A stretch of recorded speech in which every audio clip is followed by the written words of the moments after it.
Meio ambiente, questão do desmatamento e das queimadas foram discutidos por autoridades relacionadas ao assunto. Entre elas, o professor Dr. José Cesário de Almeida, da Universidade Federal de Campina Grande, esteve aqui e conversou conosco sobre esse momento em que o mundo discute o clima.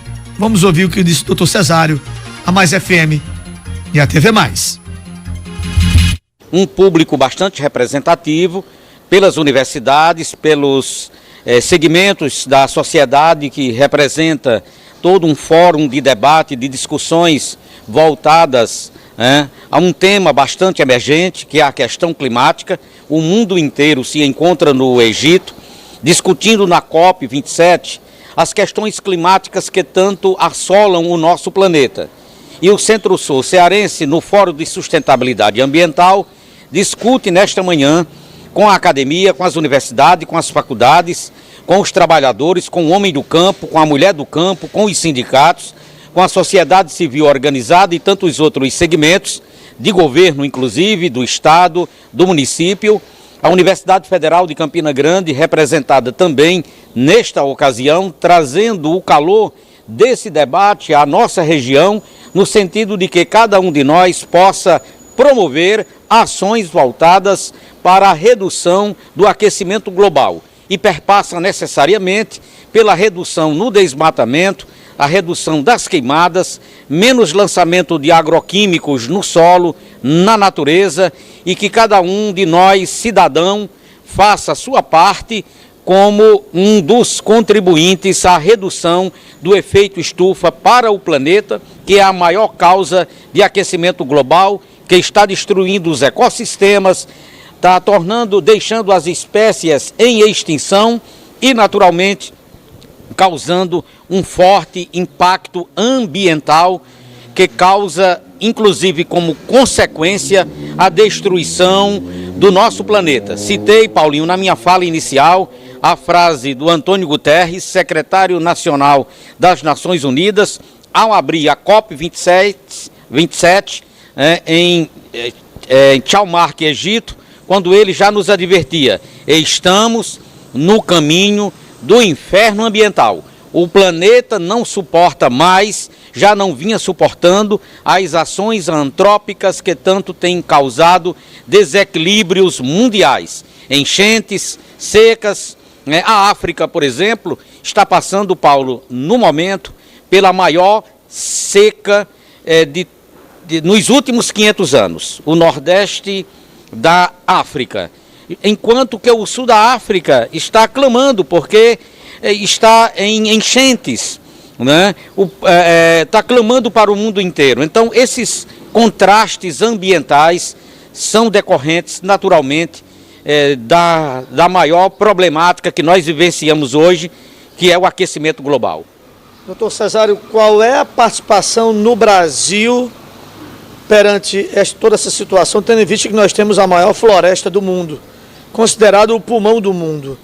O que é que o Brasil tem para contribuir com o clima mundial? Paulo, nós temos nos colocado como o maior dentre os 4 poluidores ambientais do mundo. O Brasil tem contribuído com o aquecimento global no ranking em 4º lugar. Encabeçam a China, Estados Unidos, Índia, Brasil.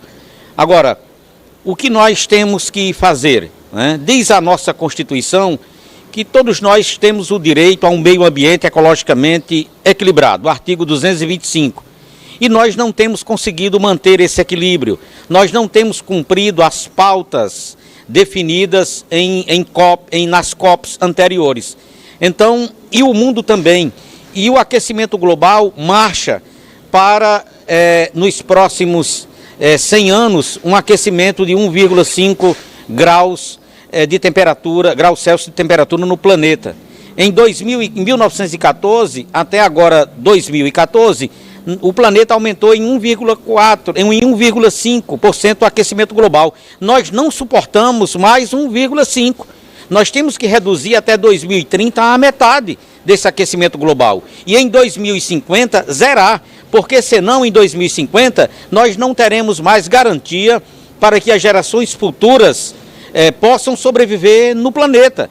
Estaríamos descumprindo o princípio do desenvolvimento sustentável, que é fazer hoje para garantir a sustentabilidade ambiental de quem vai nos suceder já agora em 2050. Nós temos a maior floresta do mundo, a Amazônia. Esta vem sendo desmatada, vem sendo queimada, inclusive criminalmente, né? E nós avançamos muito na questão das queimadas e dos desmatamentos no nosso país. Nós vivemos num bioma único no mundo. Nós só temos a caatinga no Brasil, no nosso Nordeste, não é? Semiárido nós temos na Europa, na Itália, e temos o nosso semiárido. Só que o nosso semiárido é peculiar a uma vegetação sui generis, que é a caatinga. Essa também vem sendo violentada, desmatada, destruída, queimada. As nossas espécies da fauna e da flora estão em extinção, muitas espécies já foram extintas e nós, enquanto nordestinos, enquanto povos que vivemos na Caatinga, devemos ter uma preocupação inerente ao nosso bioma. E olhando também para as questões do nosso país, sempre está na vanguarda de que a Amazônia, toda a sua biodiversidade precisa ser preservada, porque se nós não a preservarmos, estaremos contribuindo fundamentalmente para a extinção de muitas espécies no planeta Terra. Pois é, daí doutor Cesário, uma figura, professor, doutor, sabe só tudo sobre clima, sobre meio ambiente, e o mundo discute isso. Como é que nossa, por exemplo, a agricultura pode ser trabalhada para que a gente continue gerando alimentos para o mundo inteiro, que o Brasil alimenta o mundo todo. Além de alimentar os de casa, alimenta os de fora. Mas também não se deixando contaminar com os agrotóxicos, com as maneiras de fazer plantios. Nós perguntamos isso ao Venâncio Vieira, que é secretário de Agricultura, estava presente no evento e falou conosco.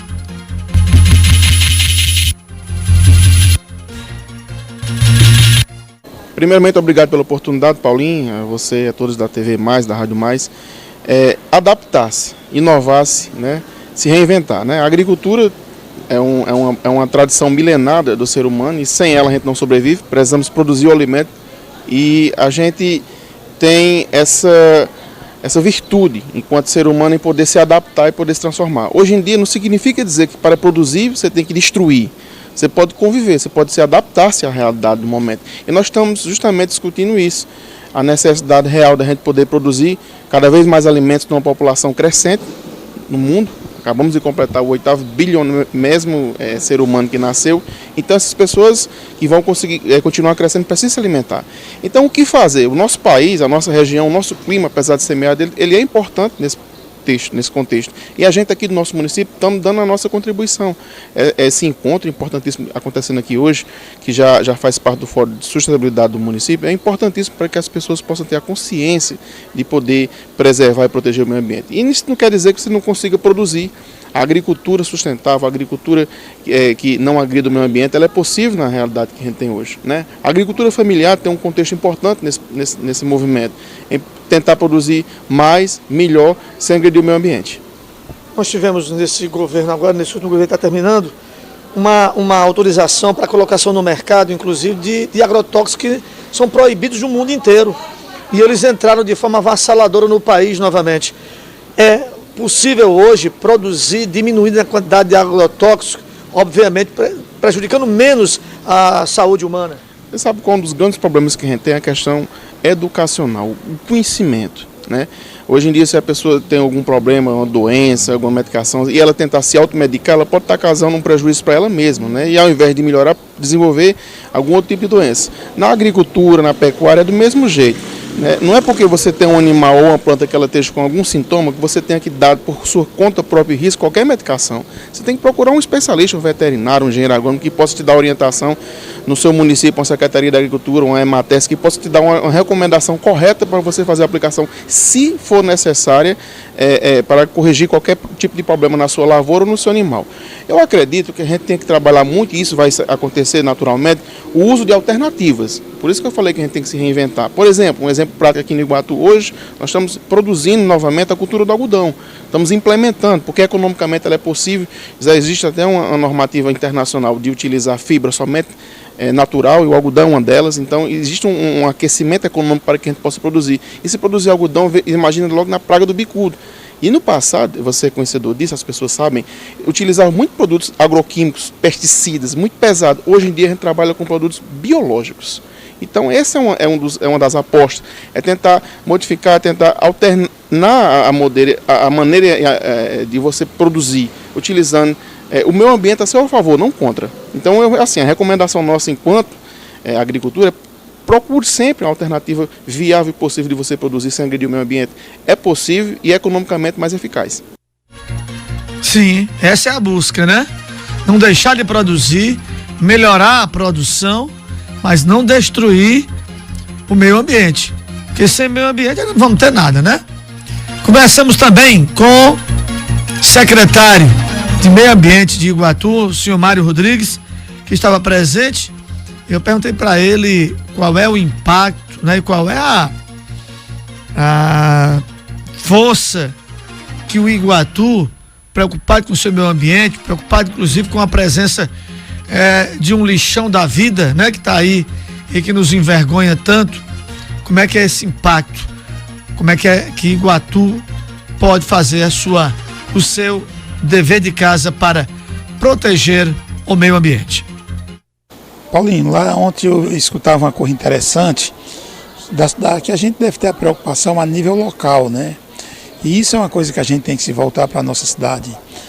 A questão de queimadas, eu parabenizo aqui a Unifique pela essa iniciativa desse fórum, onde se discute hoje a questão de queimadas e várias ações básicas que nós podemos ter em nosso município para melhorar isso. A questão da coleta seletiva, a separação do lixo, né? Tirando aqueles produtos que vão muitas vezes para o lixo, que são produtos que são reutilizáveis, né? Os chamados produtos recicláveis. A questão das árvores na nossa cidade. Já pensou se cada pessoa adotasse uma árvore? Porque a pessoa muitas vezes leva uma muda, planta e esquece. A árvore, 1% é aquele plantio, 99% é o cuidado para que aquela árvore cresça e venha a melhorar o nosso clima. Então são ações básicas de conscientização, de conhecimento para as pessoas que a gente pode melhorar o nosso clima. Mas isso depende de cada um de nós. Eu disse a você, a coleta seletiva depende de quê? De cada pessoa lá dentro de sua casa. Adotar uma árvore depende de quê? De cada pessoa que adota e cuide. Estou dando 2 exemplos aqui de coisas básicas que a gente pode fazer. Evitar queimada, denunciar quem está fazendo queimada.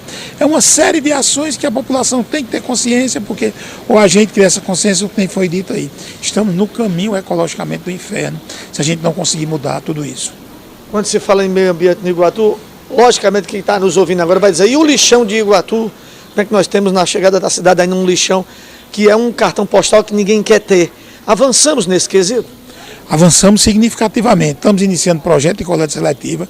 Hoje está em fase de construção que deve terminar até o final do mês a Central Municipal de Resíduos Sólidos, que é um local onde vai ser destinado esses produtos recicláveis, né? Já é uma ação que ocorre em relação a isso, com os catadores, que são os maiores agentes ambientais do nosso município. E junto a isso estamos trabalhando junto à Solve, que é uma empresa baiana, que tem o maior conglomerado de aterro sanitário no Brasil, já trabalhando a nível de Iguatu a compra de um terreno, já trabalhando no licenciamento para a formação de um aterro.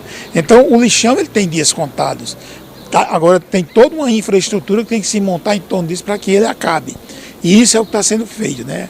A administração tem trabalhado nesse sentido, no sentido dessa Solve, da empresa Solve se instalar no Iguatu, que vai ser um consórcio aqui regional para esse resíduo, e trabalhando junto a isso os produtos recicláveis. A gente tem visto que o nosso maior rio, o maior rio seco do mundo, o Jaguaribe, hoje é um rio muito largo, né?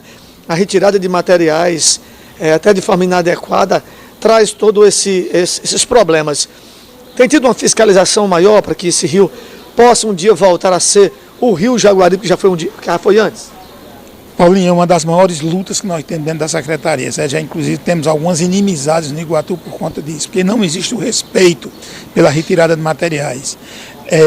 Muitas vezes até os órgãos licenciadores a nível federal, eu estou com uma situação dessa aqui no Iguatu, chega lá, licencia simplesmente por um glúvio. Um rio que há um tempo atrás tinha 50 metros, estou dando um exemplo aqui aleatório, tinha 50 metros de leito, hoje tem 200, e eles estão autorizando retirada nesses 200 metros. Então, uma coisa que nos preocupa, a gente tenta fazer um trabalho de conscientização dos donos desses terrenos, nessa margem desse rio, para que a gente possa ali constituir uma mata ciliar e uma conscientização também nessas empresas que acabem essa ganância de ganhar dinheiro, tirem a areia no local permitido, que é no leito do rio, onde ela depois é restabelecida, e deixem de destruir as barreiras. É uma coisa grave, gravíssima, uma luta constante da gente em relação à luta contra algumas empresas, tem aquelas que colaboram, realmente fazem um trabalho dentro do seu limite, e outras que infelizmente ultrapassam esse limite, provocando sérios danos ambientais ao nosso município. Mário, uma última pergunta, a gente sabe que para isso existem as penalidades, isso é crime, né? A gente tem algum exemplo de pessoas, de empresas que já foram penalizadas por fazer isso de forma irregular? Nós temos várias autuações, inclusive empresas que já chegaram a ser multadas em R$100 mil. É comunicado ao Ministério Público, é aberto um processo judicial relacionado a isso, mas estamos fazendo a nossa parte. Essa certeza a gente tem de fazer a nossa parte. E vamos continuar com essa fiscalização, embora desagrade a alguns. Mas hoje nós temos uma guarda municipal com 12 guardas treinados para essa parte, como agentes ambientais, que nos ajudam nessa fiscalização. É um trabalho difícil porque não existe essa conscientização, Paulo. E a população pode nos ajudar denunciando essas pessoas. Muito bem. Todo o material no portal maisfm.com, também em nossas redes sociais.